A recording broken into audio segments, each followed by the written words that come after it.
causes and events leading up to our entry into the war. Well, what are the causes? Why are we Americans on the march? Is it because of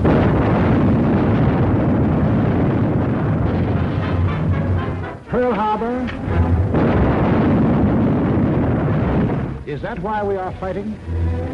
Or is it because of Britain?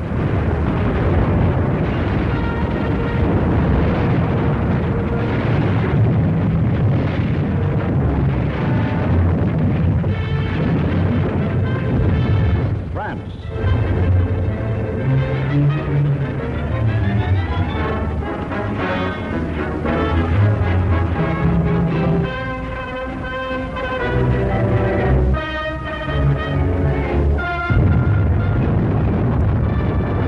China.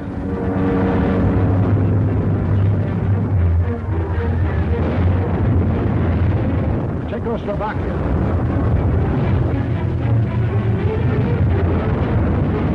Norway.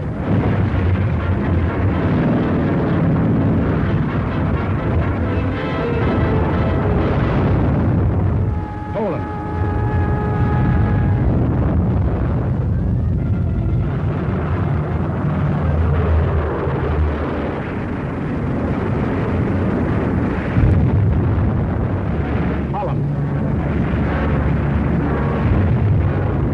Greece.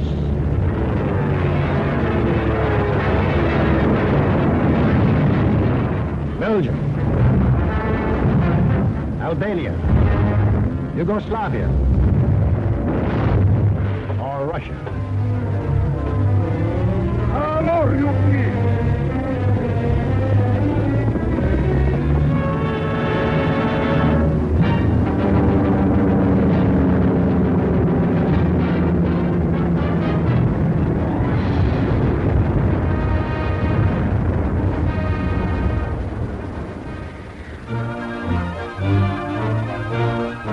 Just what was it made us change our way of living overnight? What turned our resources, our machines, our whole nation into one vast arsenal, producing more and more weapons of war instead of the old materials of peace?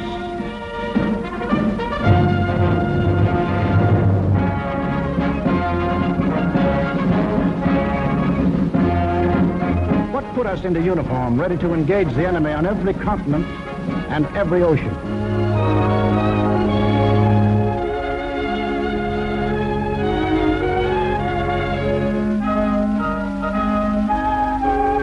What are these two worlds of which Mr. Wallace spoke?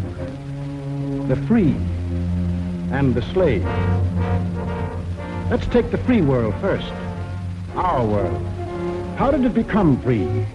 Only through a long and unceasing struggle inspired by men of vision. Moses, Muhammad, Confucius,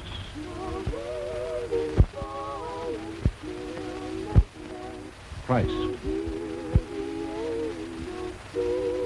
All believed that in the sight of God, all men were created equal. And from that there developed a spirit among men and nations, which is best expressed in our own Declaration of Freedom. We hold these truths to be self-evident, that all men are created equal. It is the cornerstone upon which our nation was built and the ideal of all the great liberators. Washington, Jefferson, Garibaldi, Lafayette, Kosciuszko, Bolivar, Lincoln. Lighthouses lighting up a dark and foggy world. That government of the people, by the people, for the people, shall not perish from the earth. Fighting, living, dying. For what? For freedom. That for which men have fought since time began. To be free.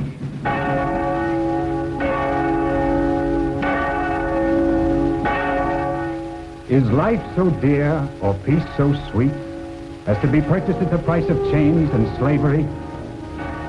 Forbid it, Almighty God.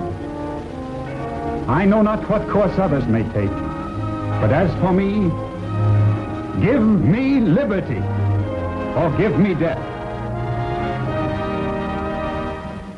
But what of this other world? Here, men insisted that progress lay in killing freedom. Here, they were putting out the lighthouses, one by one. Here, the march of history was reversing itself. In Italy, it began when an ambitious rabble-rouser set his followers marching on Rome.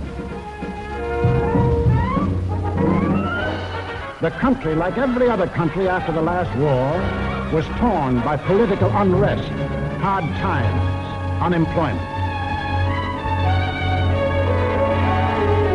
Two courses were available to the Italian people.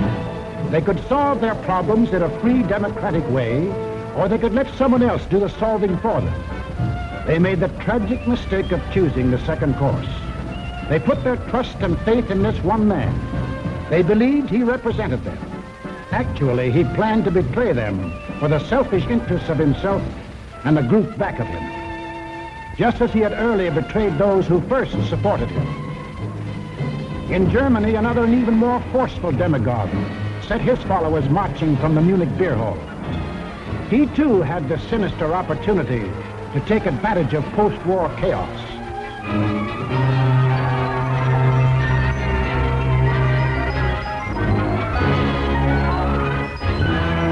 But he also had certain distinctive German characteristics to play on. To start with, the Germans have an inborn national love of regimentation and harsh discipline. He could give them that.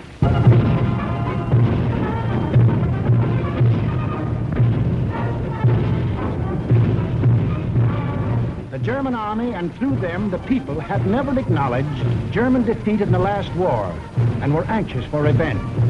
That too he promised them. The wealthy and powerful industrialists were fearful of losing any of their wealth and power and were ready to back anyone who would retain it for them. He promised to take care of them too.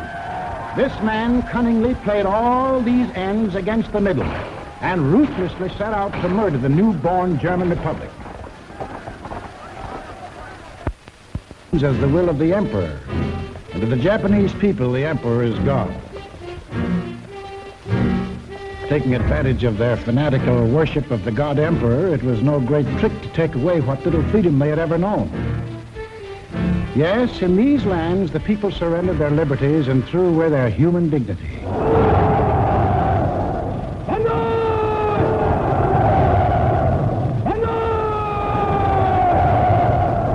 They gave up their rights as individual human beings. They became a part of a mass, a human herd.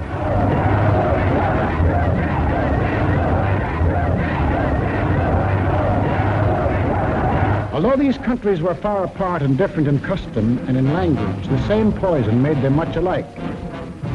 Each got a new uniform. In Italy, the new bosses wore black shirts. In Germany, the shirts were brown. In Japan, they hid behind the uniform of the army. But really, they belonged to a sinister secret society. Their symbol was a black dragon. The other fellows had to have a symbol too. Germany, a swastika. In Italy, the old Roman symbol of the Fascists. In Germany, they called the new order National Socialism, or Nazism. In Italy, they had a shorter word, fascism. In Japan, they had lots of names for it. The new era of enlightenment, the new order in Asia, the co-prosperity sphere. But no matter how you slice it, it was just plain old-fashioned militaristic imperialism. The Japs would get the prosperity, and the others would get the coal. They say trouble always comes in threes. Take a good close look at this trio. Remember these faces. Remember them well. If you ever meet them, don't hesitate. Der eine wahrhaftige Weltmann-Showspotter sein. Und zweitens, Sie wollten, Herr... Stop thinking and follow me, cried Hitler. I will make you masters of the world. And the people answered, Heil! Heil! Stop thinking and believe in me, bellowed Mussolini, and I will restore the glory that was Rome. And the people answered, Duce, Duce. Stop thinking and follow your God Emperor, cried the Japanese warlords, and Japan will rule the world. And the people answered, Banzai, Banzai. Each system was alike in that the constitutional law-making bodies gave up their power. The Reichstag in Berlin, the House of Deputies in Rome, the Diet in Tokyo. And these elected representatives became collections of stooges, rubber stamp organizations. Applauding on cue the words of the leaders. Each system did away with free speech and free assembly. Each system did away with a free press and substituted a press controlled by the party. Through their ministries of propaganda, each took complete control of the theater, the movies, the radio. Every cultural activity and every channel of information was controlled by the most important members of the party. Each did away with free courts and trial by jury, and substituted courts and judges run by the party. Each abolished labor unions and the rights of bargaining for wages. Fertig machen zur Meldung! Achtung! Abteilung 6, 310 mit 13114 beim Kranbau. Danke. Heiler! Heiler! Lassen Sie weiterarbeiten. Weiterarbeiten! And under the pretext of patriotism established a system of forced labor. Each enforced its decrees by an army of secret police who held the power of life and death over every individual. And for the few who still believed in freedom and said so, there was a ready answer.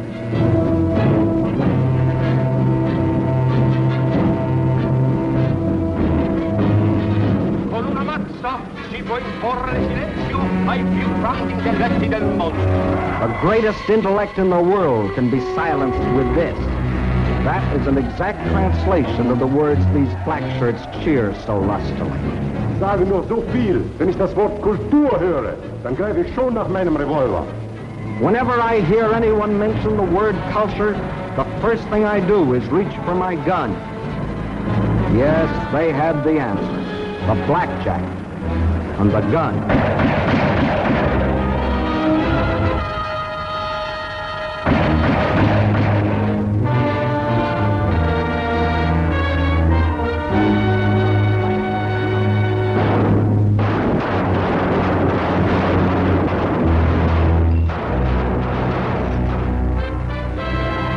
In Italy, they did it different.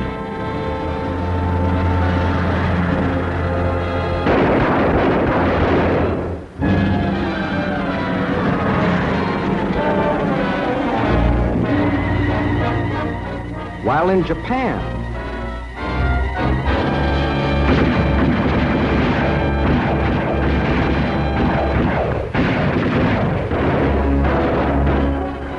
to their names can be added those of hundreds and thousands of others who stood in the way of the new order. Finally, there is only one obstacle left.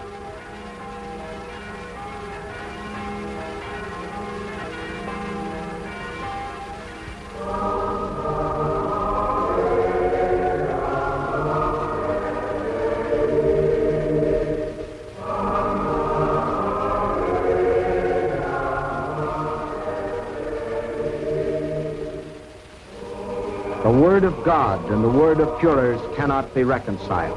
Then God must go.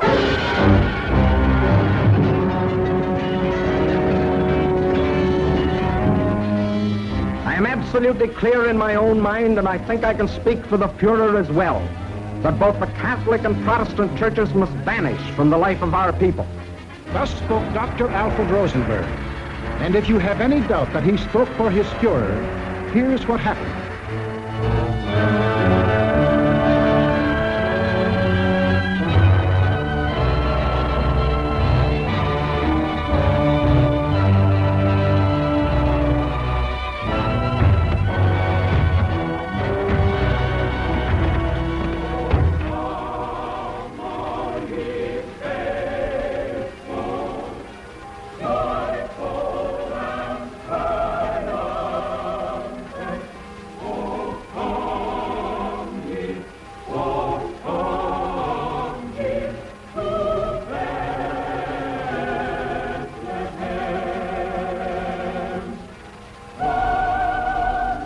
thousands of other men of God, Protestant, Catholic, Jewish, were persecuted, arrested, confined in concentration camps. Our Führer is the intermediary between his people and the throne of God. Everything the Führer utters is religion in the highest sense.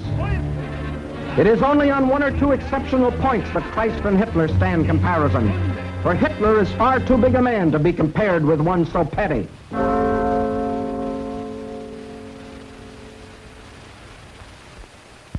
German classrooms. Adolf Hitler ist unser Retter, unser Held, der edelste Führer auf der ganzen Welt. Für Hitler leben wir und wir sterben gerne wir. Für den Führer bis zum Tod, denn er ist unser Gott. Yes, take children from the faith of their fathers and teach them the state is the only church. And the head of the state is the voice of God.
is the way of life, or better, the way of death, in that other world. Now, what of our world, the democratic world? What did we want? What did we do about it? First of all, we wanted peace and security. And to prove our sincerity, in 1921, we initiated the Washington Disarmament Conference. This resulted in two vitally important treaties. One, to reduce the size of the British, Japanese, French, Italian, and American fleets. And the other, the Nine-Power Treaty, which guaranteed the integrity of China. And incidentally, one of the powers signing this was Japan. Later on, in 1929, we signed the Kellogg-Briand Pact, which was supposed to abolish war as a means of settling international disputes. This pact was signed by 47 nations, including Germany and Japan. President, I have the honor of handing you the London Naval Treaty. Faithful to our treaty obligations,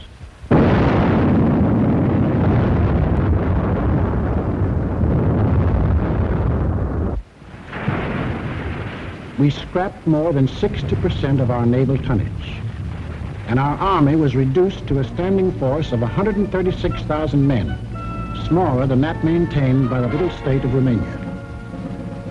We let our hopes for peace become so strong that they grew into a determination not to fight unless directly attacked. We let ourselves be influenced by those who said that we could find security through isolation. The confusion in our way of thinking is apparent in the slice of public opinion as it appeared in Pathé News in 1939.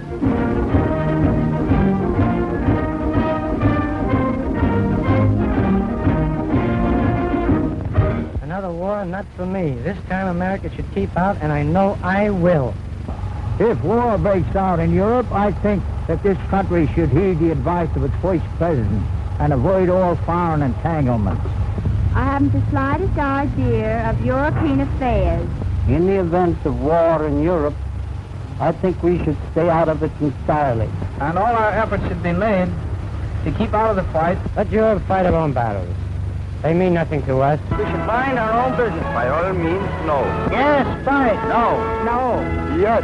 If my country calls, yes. No. We simply did not want to understand that our individual and national problems were, and always will be, dependent upon the problems of the whole world. And we had individual and national problems to worry about, plenty of them, just as Germany, Italy, and Japan had. But we faced them in a democratic way. We passed laws to give working men a chance to improve their lot. We established an insurance program for those without jobs. We began to give old folks protection against want and hunger. We organized the CCC to provide our young men with healthy and useful employment.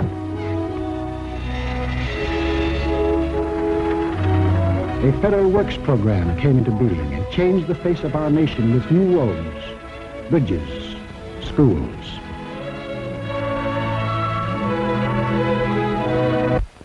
We built great new dams which brought the miracle of electricity to millions of our people. These were some of our accomplishments, but there were others not so creditable. We turned our backs on the League of Nations. We passed the Tariff Act to set a higher wall of isolation around us. We encouraged lawlessness with the farce of prohibition. But in spite of these mistakes, we never had a thought of losing our free institutions. John Q. Public still ran the country. He had his choice of voting for Dewey, Wilkie, Roosevelt, or anybody else. In Germany, they had the choice of voting for Hitler, Hitler, or Hitler.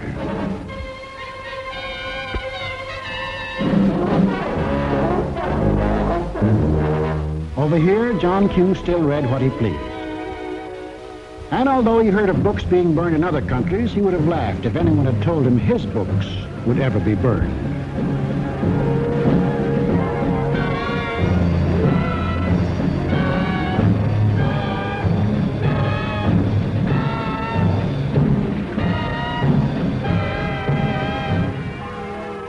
And on Sunday, if he felt like it, John Q. went to any church he pleased.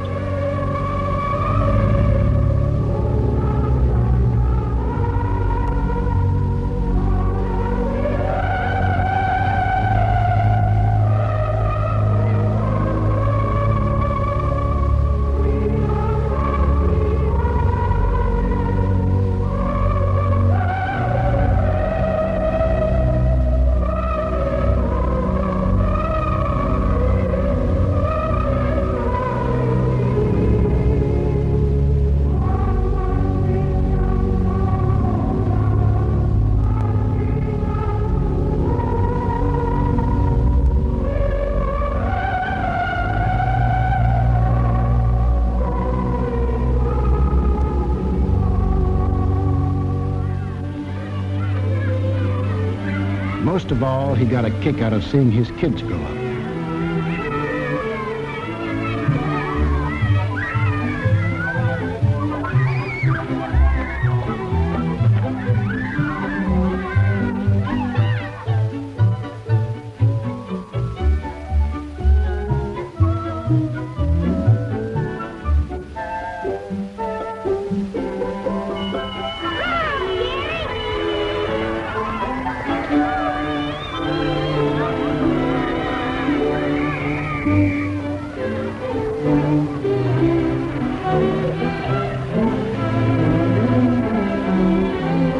The average American was quite unconscious of the fact that some people had this in mind for the little John Hughes. Viel mehr, Jungs. Wollt ihr auch so da?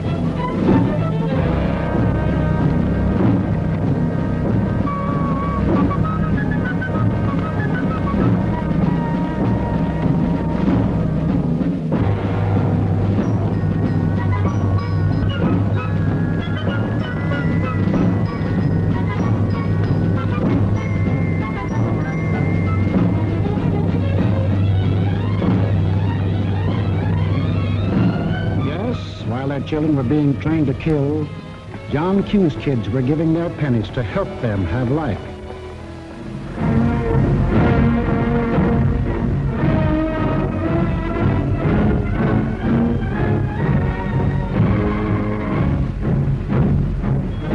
And when we saw these men in the newsreels, quite often we laughed.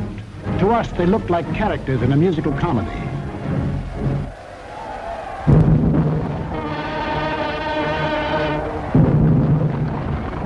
They weren't comic. They weren't funny. They were deadly serious. They were out for world conquest. And what made it doubly serious was that there were 70 million Japanese, 45 million Italians, and 80 million Germans, all hopped up with the same idea. Deutsches Volk hilft dir selbst. Jeder soll helfen. Their leaders told them that they were supermen, Herrenvolk, the Nazis called it. The master race, destined to rule all other peoples on earth. Take a good look at these humorless men. These were to be the rulers of the ruling race. Leben, auch ihr bürgerliches Dasein ist gesichert in diesem nationalsozialistischen Staat. Obey us blindly, and you will attain your rightful place in the world. All other people will be your slaves. That's what they promised them. That Americans, Chinese, Russian, South Americans, all free peoples would work for them and make them rich. And how they ate it up.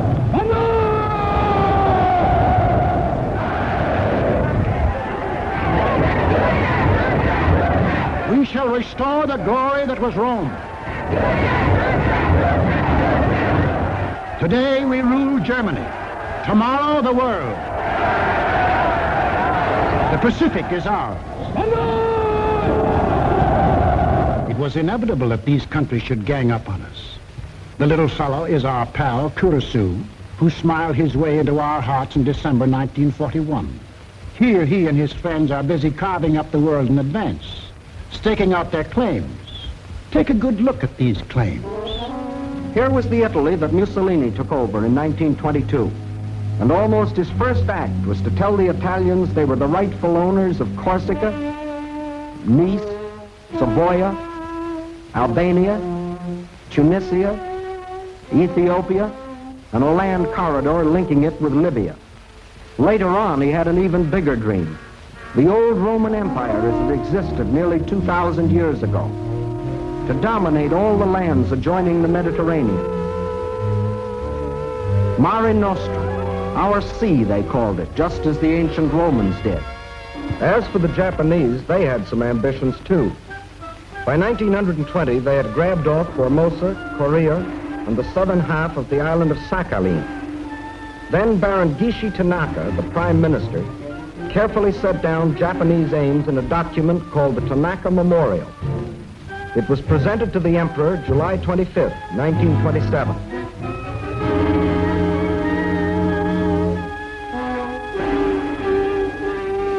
Here was their dream. Manchuria for raw materials. China for manpower.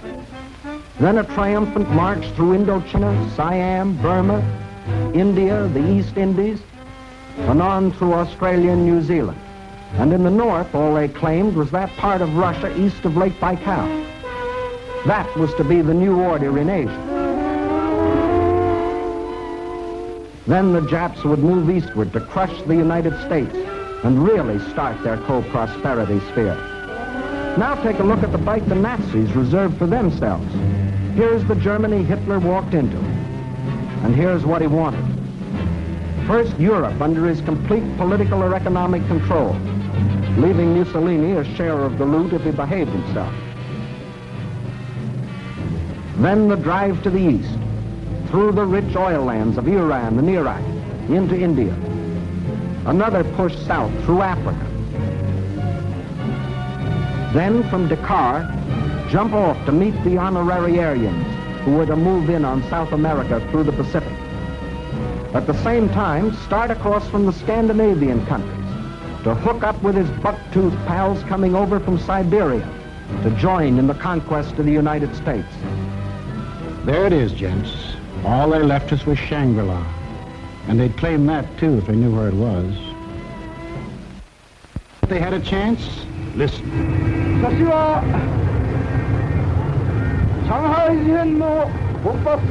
When war comes between Japan and the United States, I shall not be content merely to occupy Guam, the Philippines, Hawaii, and San Francisco. I look forward to dictating the peace to the United States in the White House at Washington. Yamamoto wrote those words on January of 1941. Yes, the conquering Jap army down Pennsylvania Avenue. That was the final goal. You will see what they did to the men and women of Nanking, Hong Kong, and Manila. Imagine the field day they'd enjoy if they'd marched through the streets of Washington. But before striking, a preliminary step was necessary. From Berlin, from Rome, from Tokyo, the campaign started. Propaganda to confuse, divide, soften up their intended victim. Put them on the defensive. Scream you're abused. Shout you're oppressed. The world's wrong. You're right. If you shriek it loud enough and often enough, they'll believe you. Above all, use their free press and their free speech to destroy them. Lebensraum, ja, Lebensraum, meine Volksgenossen. Lebensraum, they demanded. Living room. Our lands are overcrowded. But at the same time, they gave prizes to mothers who bore the most sons.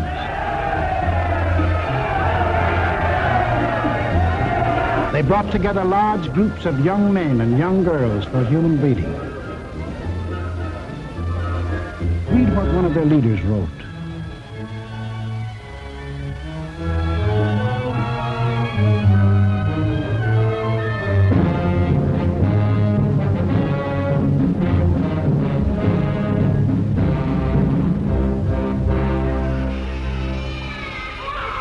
Of course, the children from this assembly line belong to the state to be scientifically trained for conquest.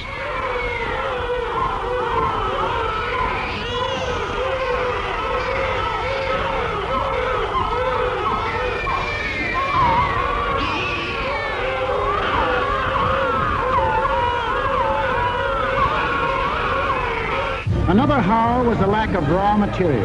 They claimed they were the have-nots and we were the haves. But out of this supposed lack, they built up the greatest war machines the world has ever known. These are the published figures from the German military budget. Actually, between 1933 and 1939, Hitler's program of rearmament cost more than $80 billion. The Nazis alone assembled a striking force of 30 panzer divisions, 70 motorized divisions, 140 infantry divisions, plus the Luftwaffe, the world's largest air force. And they had no raw materials. Think of the bread, the automobiles, the good things of life that the German, Italian, Japanese leaders might have given their people if they had spent this money for peace instead of war. You know what billions we are now spending to match their military force? No. No, these arguments were all smokescreens. When war came, the democracies proved to be the have-nots, and our enemies, the haves. And when war came, where did it come?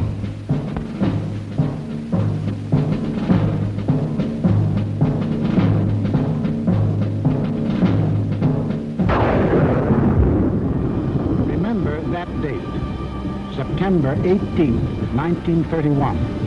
A date we should remember as well as December 7, 1941. For on that date, in 1931, the war we are now fighting began. The place was Manchuria, the northernmost province of China, 6,000 miles from San Francisco. Manchuria, the first objective in the Tanaka Plan.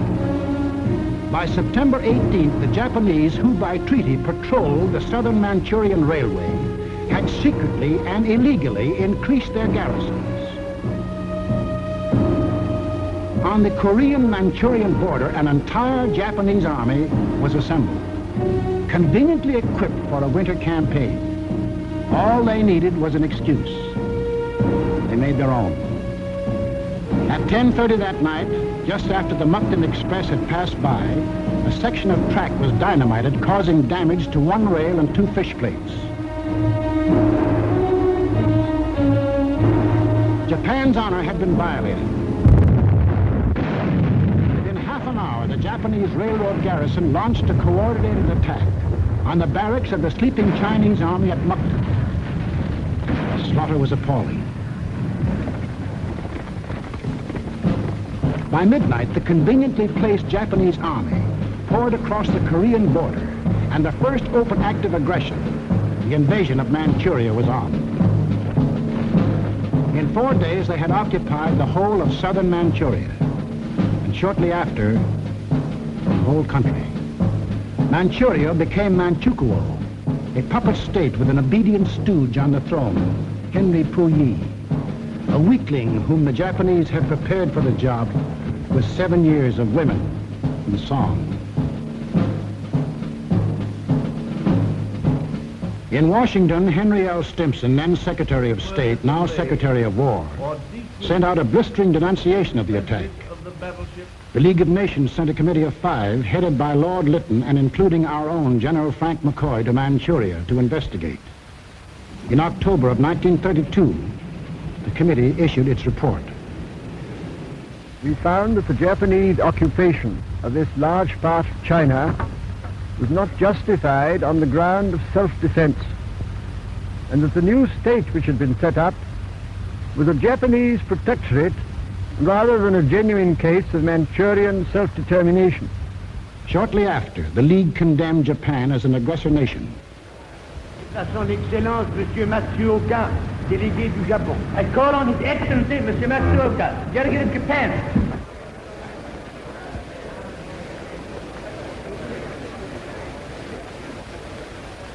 It is a matter of common knowledge that Japan's policy is fundamentally inspired by a genuine desire to guarantee peace in the Far East and to contribute to the maintenance of peace throughout the world. Japan, however, finds it impossible to accept the report adopted by the Assembly.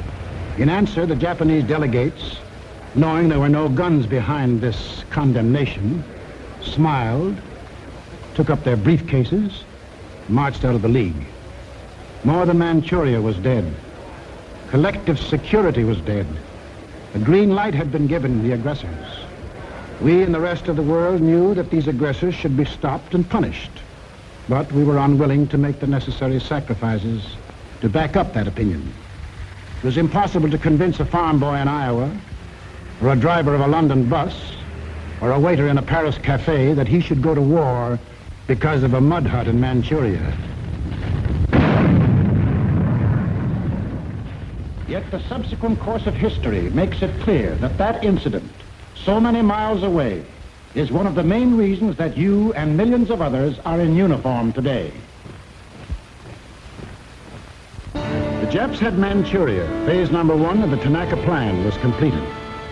Phase number 2, the conquest of China. In 1932, without warning, the Japs attacked the Chinese city of Shanghai.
Here they met such stubborn resistance that they had to pour more than 75,000 troops into the local battle before capturing the city.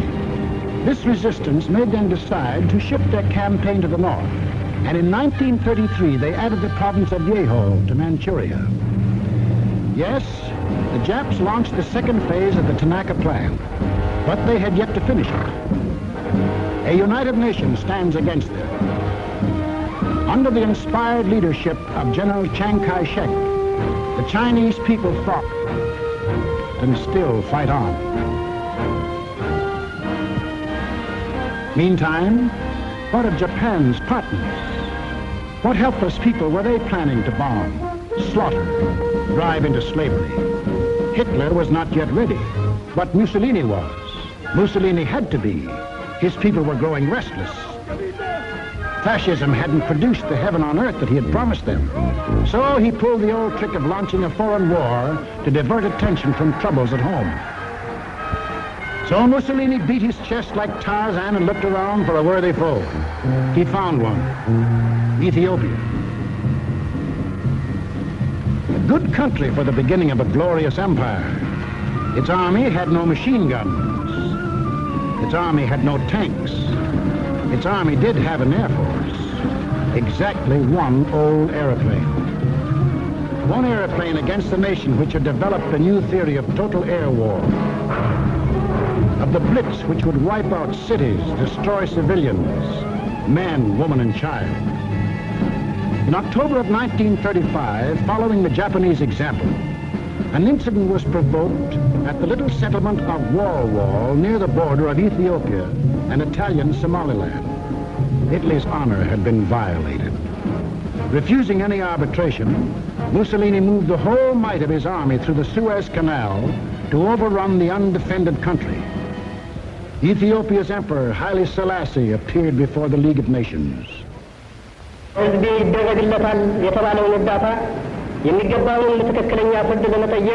I must still fight on until my tardy allies appear, and if they never come, I say to you without bitterness, the West will perish.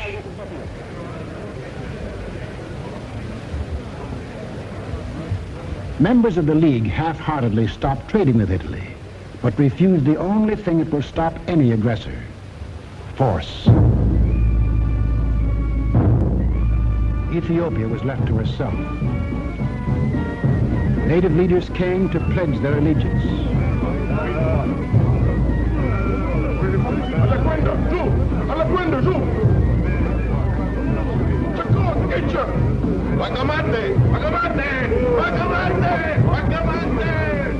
people of Ethiopia, with their spears and bare hands, faced the guns and the tanks of the invaders, fighting desperately and gallantly to save their country from conquest.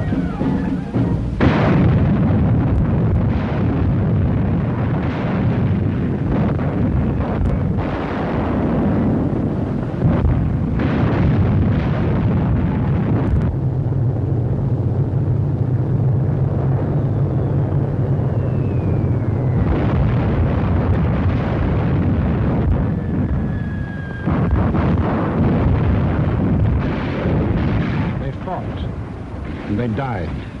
But in the end, there could be but one result. Might triumphed. Italy conquered Ethiopia.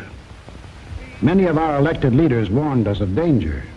Without a declaration of war and without warning or justification of any kind, civilians, including vast numbers of women and children, are being ruthlessly murdered with bombs from the air.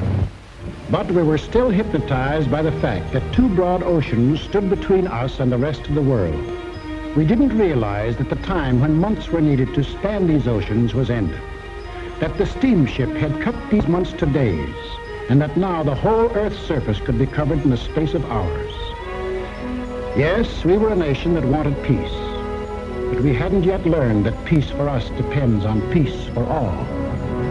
Nobody would run the risk of war because of some mud huts and barren plains in Ethiopia, any more than we would run the risk for some similar huts and plains in Manchuria. Correctly interpreting our attitude, the aggressors were all the surer that they could get what they wanted. Japan had started on her march of conquest. Italy had begun her new empire. And now the third gangster.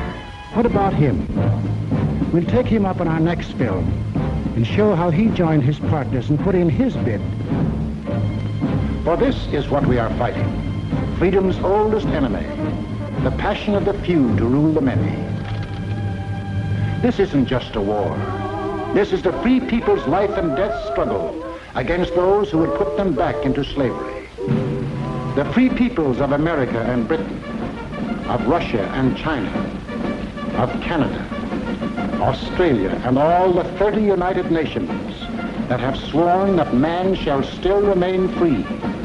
That is the cause in which we fight. We lose it, and we lose everything. Our homes, the jobs we want to go back to, the books we read, the very food we eat, the hopes we have for our kids, the kids themselves. They won't be ours anymore. That's what's at stake. It's us or them. The chips are down. Two worlds stand against each other. One must die, one must live. 170 years of freedom decrees our answer.